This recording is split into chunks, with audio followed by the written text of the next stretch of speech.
So, would you consider yourself to be a spiritual packrat?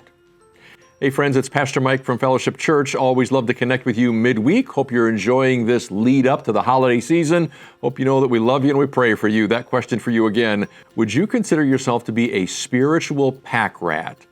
Now, I knew a man years ago whose mother lived to be in her early 90s, lived in her own home right up until that time, passed away, family had a funeral, and then it was time to sell the house. Before they sell the house, they have to go through the house and clean it out, and they started sorting through the boxes, capital T, capital B, the boxes. They found boxes in the basement and boxes in the spare bedrooms and boxes in every nook and cranny. Those boxes contain things like figurines. Well, Mom liked figurines. They were all over the house, but they found boxes and boxes of more figurines, porcelain, wood, metal, plastic, you name it, figurines. They found a box full of pictures, old pictures of people whom nobody in the family knew. Nice looking people, maybe that's why Mom saved the pictures, but nobody knew who they were. They found a box full of books written in a language that Mom didn't speak. Can't figure that one out either. They found a box in the basement full of used baggies. Because you know, you never know when there'll be a worldwide shortage of baggies and you got to have a few extra. Mom was a packrat. And when her son said that, he always had a smile on his face, just shook his head. What else can you say? Mom loved to save things, and her house was pretty cluttered. Gets me thinking about something. I wonder if your spiritual house is a little bit cluttered. I wonder if there's room in there for Jesus. You know the Christmas story, friends. You've heard it a number of times before. There's Joseph and Mary. In Matthew's gospel, Joseph gets a visit from an angel. In Luke's gospel, Mary gets a visit from an angel.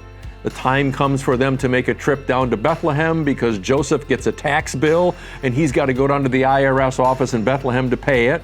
Mary's 8 months pregnant. They make that journey together. That was a no-no. When you're not married, you're not supposed to travel together in their days. Real problem there. They make that trip all the way down to Bethlehem, 8-month pregnant woman, and while she's there, the Bible tells us that it became time for the baby to be born. And you know the story as well as I do. You've seen it in the kids' Christmas program. One of the kids dressed up in a bathrobe plays the innkeeper and says, "There's no room for you here in the inn." And Jesus is born in a stable of all places. No room for you in the inn. Now, in those days, they didn't have inns like we have today. There was no Tom Bodett, Motel 6, anything like that. It was most likely just a spare room in a house of somebody whom they kind of knew or something. But regardless, there was no place anywhere in Bethlehem for them to be in a nice home where Mary could give birth in sanitary setting. Nope, born in a stable. You've all seen the pictures. Gets me thinking though.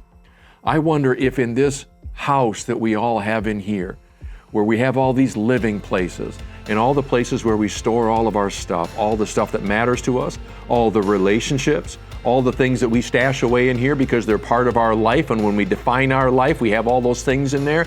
I wonder if there's any room in there whatsoever for Jesus to come.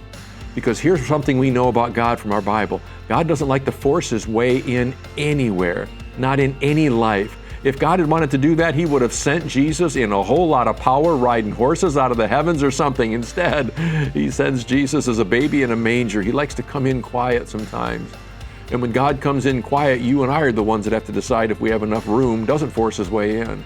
So I just wonder if there's a place in your life today, a place in your heart, some room in there where you could welcome Jesus into your life and give him the place that he deserves.